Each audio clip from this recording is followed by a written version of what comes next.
Well, hello there my little barbarians, and welcome back to another little episode of the Warframes. And today we are having a wander back in time to revisit the 30th Warframe that was released all the way back in December 2013 in Update 11. The Paladin among Warframes, Oberon. But before we investigate this Knight among Frames, please drop me a like, comment and or sub, and it would be greatly appreciated. And next up, slightly unusual for my video, I want to explain why I've struggled to make this video this time around, why it's slightly delayed, and why I have been making less videos recently. And it involves talking briefly about my personal life, and I really don't want to trigger anyone going through grief or illness or anything right now, so please feel free to skip to the end of the intro so we can get stuck into Oberon. But before that, for those of you that are still here, unfortunately, very recently, my beloved papa, Barbarian, lost his 8-month fight against cancer, and I have been navigating that for quite some time while attempting to keep up working on this channel because I love making videos. Now, my papa lived to see this channel reach 6,000 subs, and for that I am incredibly grateful, and he was incredibly proud of the progress I was making, and he just wished for me to crack on, so I shall. I wasn't going to mention it in a video because we will come to YouTube to escape reality, I understand, but after all, I am a normal human being with real life stuff and things going on just like the rest of you, and I really wanted to dedicate a video to him as he was a gamer, even reaching the grand old age of his mid to late 70s. And I haven't mentioned it in my Discord because A, I really enjoy popping in there and seeing the world continuing on as normal, but also because I just didn't feel like there was the right space in there to do so. So keeping in mind that once this video is public, I will be creating a mental health matters kind of channel, may change the name, where people can go and offload and talk about less cheerful things or get some support, because the one thing about my 300 Discordian fam is that I have observed that no matter what your problem is, big or small, someone will come along with a comment and try to cheer you up or support you or just listen to you no matter what the problem is. So now let us not be too sad because my papa Barbarian would not wish it so. The apple didn't fall far from the tree, and sarcastic humour is what's going to keep us on going. Now, back to normal programming. And as previously mentioned, Oberon was released as the 30th Warframe all the way back in December 2013 in Update 11. The Paladin among Warframes, like a knight, he is described as being endowed with zealous offensive powers and sacred protective skills. He is a balanced fighter with assault and supportive capabilities, which we shall explore as this video goes on. And my goodness, it was a trial making this video, but in a good way, I promise. And if you want Oberon for yourself, you have some options. You can go to the Railjack missions on Earth and Saturn Proxima, and you know when you do the mission and there's an object of interest after the mission, you fly over, you run through a corridor and cipher a thing. I think it's that, and it should drop from doing those. It's like the extra little added bonus at the end of the mission. Or, as most people will be doing now, you can go to Duviri when he's available on the circuit and get him that way. And if you do want Oberon Prime, then we have a slight small problem because he is vaulted as of this moment. And little factoids here, the primed version was originally available from May 2017 and vaulted in April 2019. And he's been available a few times since then. He's available via Resurgence, but not at the moment. And I checked on the market and he remains around 50 to 60 plat for the whole set. But when I looked at individual components, they often added up to being cheaper than 50 plat, so it's worth checking to see if someone's selling it for like 7 or 8 plat, like the new optics, the chassis, whatever. Sometimes you'll get a bargain and you will end up buying the separate components cheaper than if you were buying the full set. Yes, a bit more work for trading, but you know, you got to think of those platinum pennies, don't you? And before we get to the mod loadout, let's have a look at Oberon's skins. Now, I always refer to him as the goat because I actually thought he was based on a goat because of his little hooves, and his original Oberon skin for the main Oberon was kind of goat-like and ugly. It's not my favourite, but he has got some beautiful skins. Now, if you don't know the lore behind the name Oberon, allow me to enlighten you.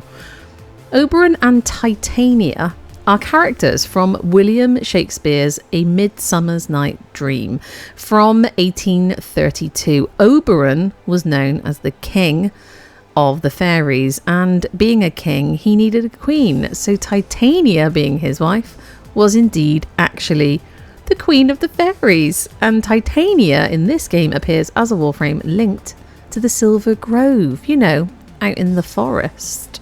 on Earth. So as of the Silver Grove update, Oberon's Renaissance bride, Titania, had been made into a playable Warframe. She was actually released in August 2016, and as she is the queen of the fairies, they made her quite rightly into a fairy. And if it wasn't clear, Oberon is actually based on a stag, and he's got a lot of links to being the paladin knight. There's a lot of, lore and doth and thys and everything. And that being said, I've seen some very interesting messages in my travel through leveling Oberon up from other gamers. It's been great, actually. So without further ado, let's have a quick look at his abilities. His passive: allied companions receive 25% health link, armor link and shield link from Oberon. In addition, your companion receives an instant revive per mission. Now, a lot of people say this passive is a bit near, but we'll take the companion help where we can get it, right? So his first ability, Smite, focuses deadly energy within a target and then projects it outwards, damaging both the target and surrounding enemies. The initial damage to the target is radiation and impact, and then it spreads out and hits the rest of them with radiation. That's right, our boy Oberon is radiation damage Warframe. And his second ability, Hallowed Ground, sanctifies the ground before Oberon with righteous fire, inflicting damage to any enemy that stands in the flames. It's kind of like a bush, and they stand in it, and that also inflicts some radiation damage. And his third ability, Renewal. Healing waves of energy flow outward from Oberon to his allies, regenerating health over time. And if you leave it running, even if they go out of your affinity range, they will still receive this buff. Oh yes, it's that good, and it gives you armor and all sorts of stuff. So it is a very good ability, but it does drain your energy constantly. So it really depends on how generous you're feeling to let that run. And his fourth and final ability, a Reckoning, quickly lift enemies into the air and then hurl them down with conviction. Enemies who succumb to this power have a chance to spawn a health orb. Very useful. So while we're just watching this bit of background footage while I was in the process of formering and re-leveling Oberon, and oh my goodness, it took so long. I couldn't decide on a build. I couldn't decide on how to mod him, and I ended up looking on the internet, and it got even more confusing because he's been around for so long and people have had so much time to fiddle with him, and of course I never have. So I took on board what everybody said in the videos that I watched. I did actually have to watch some videos. I watched a guy named Zephyr. He was all about the disruption missions, and then I watched Foxitarian, I think, and I also watched a guy called Lord Sinden or Sinden, and it was Lord Sinden's mod loadout that I kind of started using and liked the most. I trialed and errored so many mod configurations. I can't even begin to tell you that. I think that's why I got so irked with making this video, because I couldn't settle on anything, and now I have, and I'm like, screw it, this is fine. I invested so many formers and omniformers into him in case I want to change these builds in the future or use different builds, use his augment mods, etc. I did not use his augment mods in this final iteration that you're about to see, but I took him on Steel Path, Void Relic, Lure Circular, solo. We start at minimum 200, and Oberon, our boy, stayed alive with this build. He killed stuff. He was priming the enemies with radiation damage, which confuses the hell out of them and keeps them out of your hair. He's able to heal himself, and what got confusing was people were telling you on the internet, Helmeth off is first, Helmeth off is third. You don't need this, you need that. And it's really, really going to depend on you and your playstyle and what you're going to end up using him for.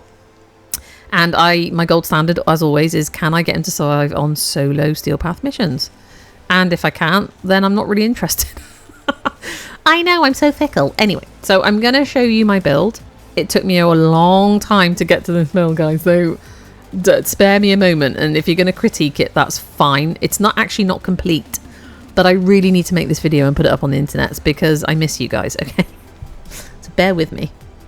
Trust me when I say I had so many builds. Even with these 4 configurations, they changed so many times. The one that you're about to see in action will be the survival one, but I had the augment mod one in here with the Hallowed Reckoning augment mod. I didn't reckon on any of the other augment mods. I did try them, but they didn't really work for me in what I need to use him for, which is I want to do high level Steel Path solo with him. And I will take him on normal Steel Path because he's just going to mullet everything. He's so good. And it was high investment. As you can see, I've put some omniformers in. I've put about 3 into him, plus other formers. So we're now 5 or 6 formers in. He actually came with 4 or 5 former slots already. I just had to tweak one of them, I think, and also his aura mod slot. I just put an omniformer in just to make it so I could put any aura mod in. Happens to be growing power. So this is the final iteration. It's not identical to Lord Sinden's. It's very similar. It's using the quick thinking essentially and the arcane energize to stop us from dying. So if you don't know, quick thinking takes your energy and uses it as health when you're about to die, and it stops you dying. Adaptation came useful. Even though we are status immune when we're on our hallowed ground, our second ability, things can still get through, and he was still dying, so I put adaptation in because he needs it. And the Hunter Adrenaline also came in very useful, and as I said, the Arcane Energize is just going to keep us plumped full of energy. Archon Shards, I only had reds. Everybody else had put blue in for armor, and I can't blame them because he needs it. But I only had reds, so I put all ability strength in because they were like, don't worry about ability strength on this one video that I saw, and it was like, well, I still want to worry about ability strength. So I put 4 in because that's what I had, and I also put a casting speed shard in, but there is room for change. I might put some blues in when I get some Tower Forged versions just for armor. Before I show you the final loadout that you're about to see mullering everything, let's talk abilities. So I was originally helmet thing off his 3rd because I thought renewal's just a waste of energy, blah blah blah blah, but actually turned out it was really useful. And the reason I decided to eventually helmet off Smite, his 1st ability, is because I just simply forgot to use it. And I tried Raw, I tried Nourish, I tried Zarta's Whisper at some point because that actually boosts your weapon damage output. I even tried Pillage for armor stripping, but Oberon's abilities do some armor stripping anyway, and you can always mod for corrosive damage anyway, and maybe put some green shards in, whatever you want to do to stack the corrosive to strip that armor.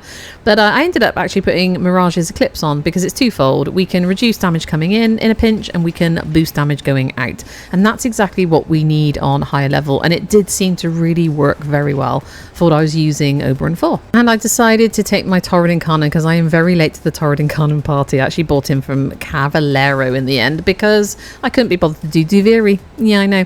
And I actually switched that Firestorm out for a primed version eventually. I had to reform her, I think, again. So don't judge me for this build. It's not complete, but the Torrid Incarnate does muller a lot of things, kind of regardless of how you seem to mod it. And for this video, I did take my beloved Leighton, my Lone Wolf Incarnate, but I might switch it out because I was so focused on using the Torrid Incarnate that this barely got used. So I might switch it for like a priming secondary, like the Epitaph, and I might even use one of my kit guns, my Squelchy kit guns, because they're pretty damn good.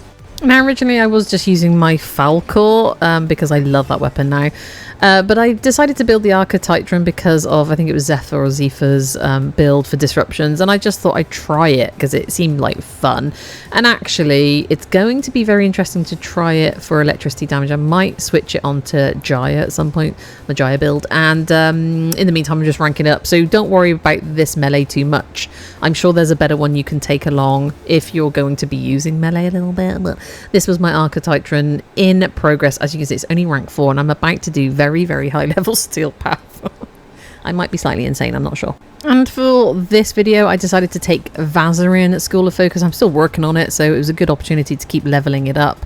But if you don't know, it's all about the affinity, and it's all about the mending of your allies. So if you basically pop your little void trap and it sucks enemies in, if you slingshot through it, void sling through it, it actually heals you and your allies. It improves your Warframe shield regen. There's all sorts of things going on here, so it's basically all about healing quicker, whether it be your health or your shield. So this is very useful if you're worried about dying.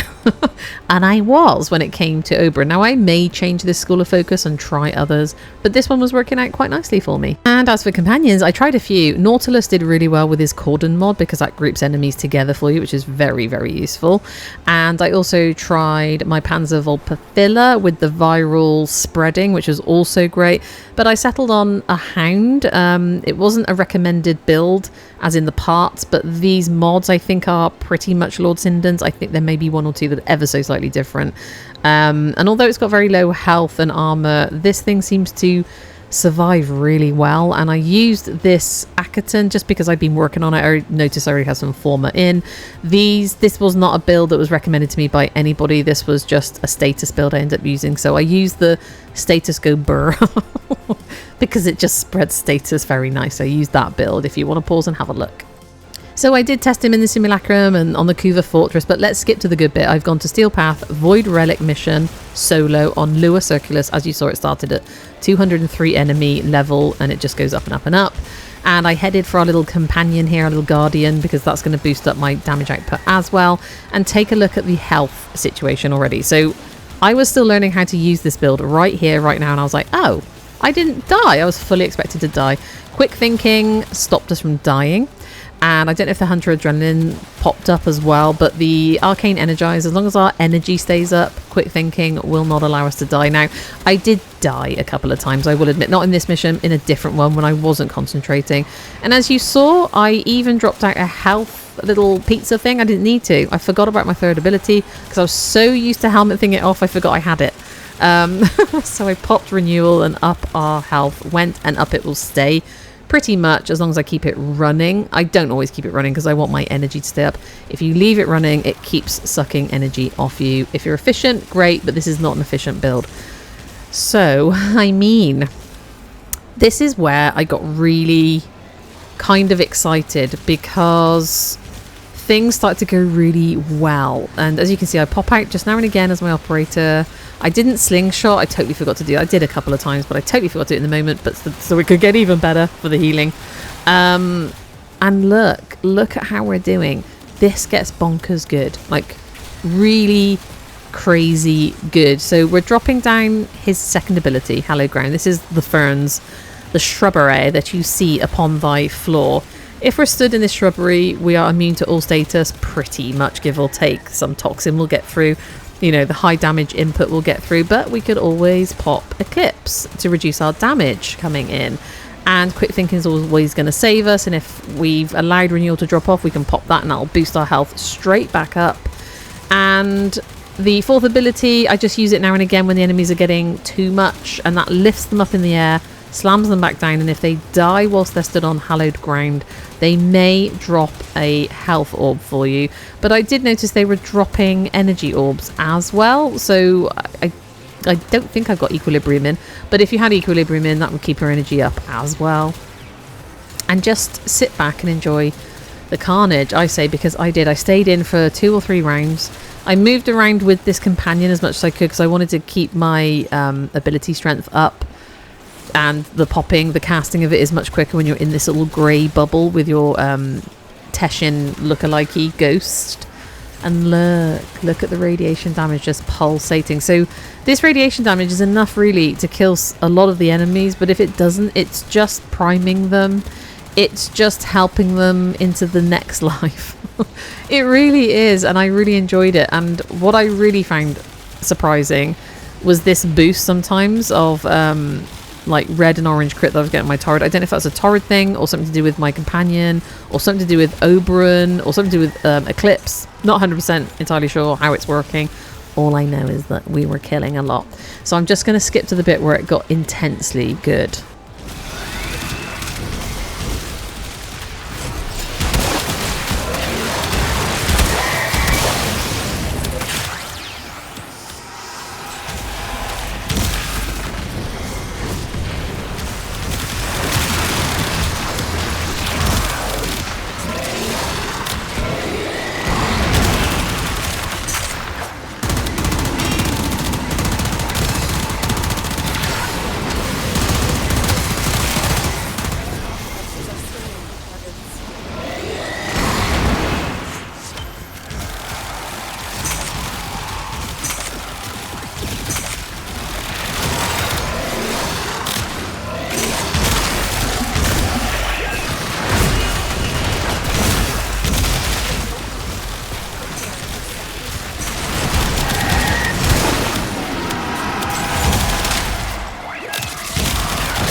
So as you can see, it gets intense, it gets crazy.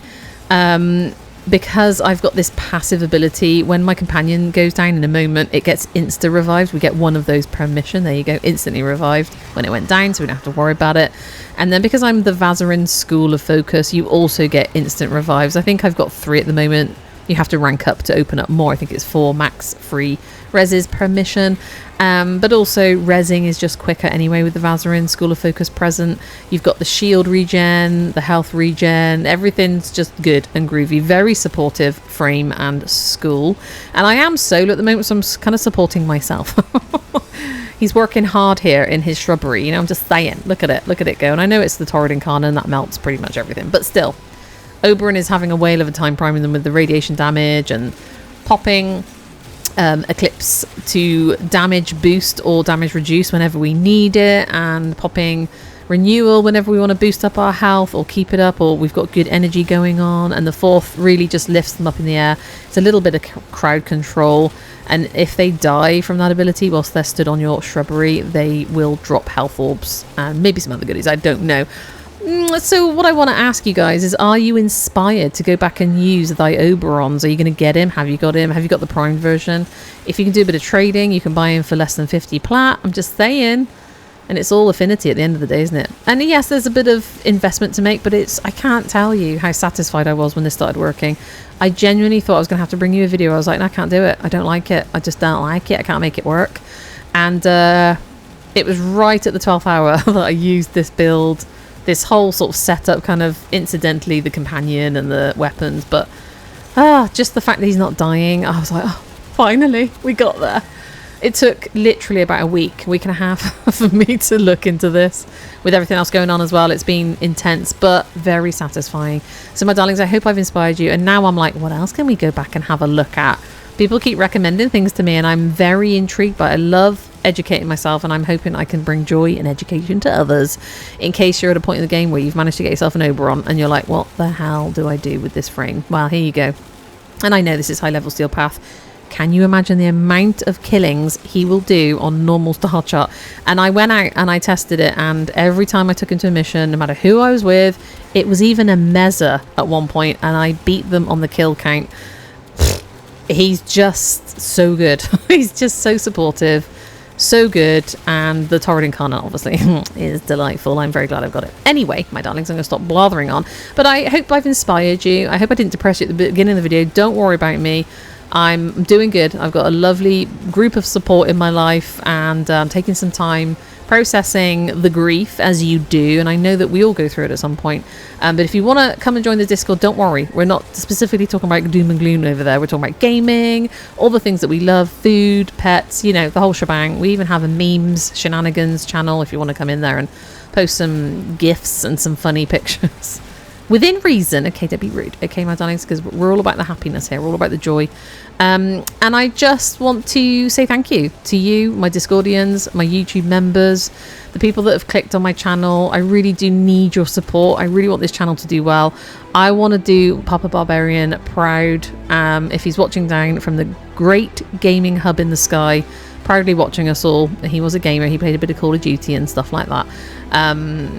Make him proud, and hopefully I can make him proud. Anyway, my darlings, I'll stop blathering on. Thank you so much for joining me in this very interesting video about Oberon, where I really didn't think it was going to go well, and now look at him. Look at him go. I'm so proud. I'm literally so proud. My darlings, thank you for being here. I really do hope to see you again in the next one, no matter what it may be. But in the meantime, you take care now, and goodbye.